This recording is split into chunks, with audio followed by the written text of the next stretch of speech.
Alright, part 2 tayo dito sa ating Davao City Coastal Road Junction to Rojas segment.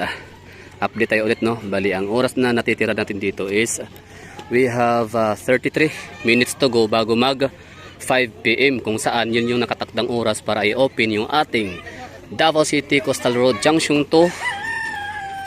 Yan, Junction to. So bali, ito ay magsisimula dun sa Rojas segment, segment sa may Times Beach papunta dito. So approximately mga 4 kilometers long.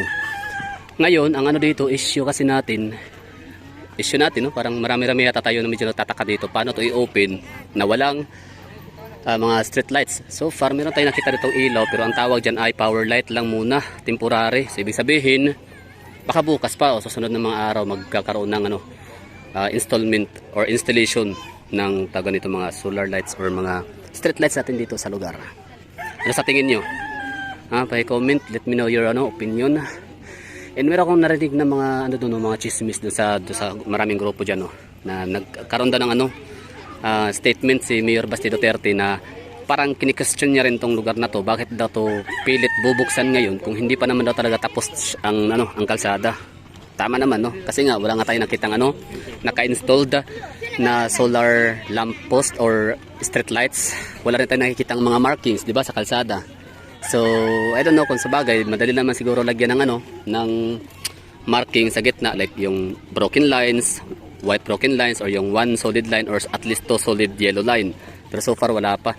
So, I don't know, walang idea kung ilang minuto o baka segundo lang yun matutuyo agad. Pero yung application pa lang nun, parang mahirap yun, It takes, I think, mga oras siguro bago matapos yun.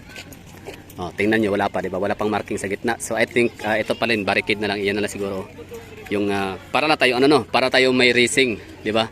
Or pa yung may fun run na this way para sa mga tao, dito naman sa gitna ay sa kabila ay para sa mga sasakyan. So temporary nga talaga siya, literal. So bakit tama nga naman si Mayor Basti. Di naman talaga tayo nagmamadali mga taga Davao, although kailangan natin asap kasi nga para ma-minimize na yung traffic congestion natin bandang Icolan Drive, Quezon Boulevard sa may Sandawa. Pero kung ganito na din mangyayari, parang hilaw, pilit, di ba? So parang napipressure yung mga taga rito, yung mga taga TPWH na dito sa Davao, pressured sila mga engineering office natin kung paano gagawin. So yan na nga, ito kasi si Bongbong Marcos siya kasi Dizon, hindi kasi sila pinuntahan itong lugar para makita ang sitwasyon dito, kung talaga bang pwede siyang tapusin. Pwede tapusin nga, pero ito nga yung magiging resulta. More likely bara-bara, ganun, di ba? More likely parang lang, waras-waras, no? Basta matapos, basta madaanan, basta lang hindi lalabas sa sinungaling itong si Bongbong Marcos at si Dizon by sa kanilang sinabing by December 15 possible na siya, pero with all the kumbaga sa mga kababayan naman ng mga Davao at the expense of mga taga rito sa lugar, mga taga Davao mismo, at the expense of Davaoeño people, Filipino people.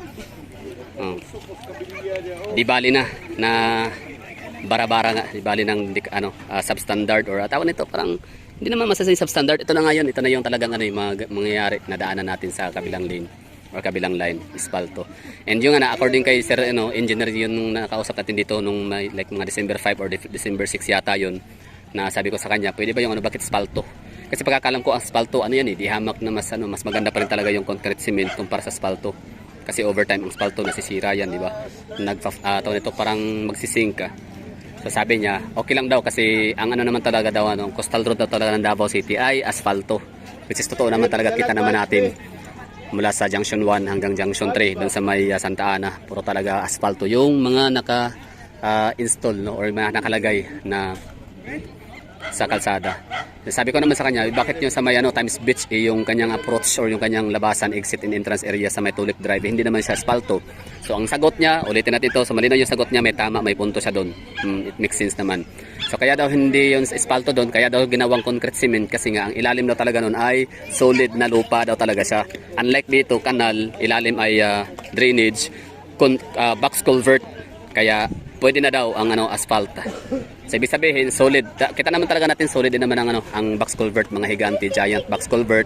So konkreto 'yon, makakapal ang texture. So ibig sabihin enough na 'yon para gawing kalsada. So yun nga, lapatan lang siya ng asfalto. Yun nga lang talaga, hindi pa talaga siya tapos. So race against the time ang nangyari dito. Race against time. So ilang minuto na lang. We have Ilan ba to? 28 minutes left. O bago sasapit yung alas 5 siyang opening. Oh, yung ilaw dito, yan lang oh. Power lights pa lang so far ang nakikita natin dito. 'Di ba? So masaya, enjoy para sa mga ano lang gustong makaranas ng road trip na 10 kilometers mahigit from Barangay Bagua Playa papunta rito sa may Rojas Avenue. Pero yung ano, yung pang long term, hindi siya pang long term solution kasi nga minamadali. Ibig sabihin pwede ito talagang ano mag-collapse kasi pero sa bagay naman ito kung madaliin lang dito like madaliin hindi yung rush ha, na madaliin lang siguro siya like yung solid ang pagkagawa tapos minamadali din na solido pa rin like mga January siguro pag madadaan na ito kabila tapos na to dito makumpleto na. So ang heavyweights na kinukuha or kinikater nitong lane na to dito ay mababawasan or mahihinto na, so matagal na siyang masira or hindi siya masisira kaagad na kasi nga temporary lang siya na mag-carry siya ng mga heavy trucks, heavy loads, no. So yan lang, part 2 ulit tayo dito. So ilang minuto na lang, no, abangan talaga natin. So grabe, from day 1 December 5 so mula noon 11 days to go na wasak-wasak pa to dito, sira-sira pa, hindi pa talaga ayos yung kalsada. So in 11 days, ito na yun ang resulta ng ating inaabangan, sinusubaybayan, ina-update lagi. So sa tingin nyo, worth it ba yung 11 days na resulta ng trabaho nila? Hindi to kasalanan, actually hindi to I don't know kung sino may kasalanan. Sige, ano tayo, gawa-gawa tayo ng ano ng speculation na lang. Siguro kung pwedeng kasalanan to ni BBM tsaka ni Dizon, no, in the first place kasi hindi nila alam or wala silang ideya. Actually ito pala si Dizon, hindi pala siya ano, no, engineer. Oo. Wala siyang kinalaman sa construction construction works.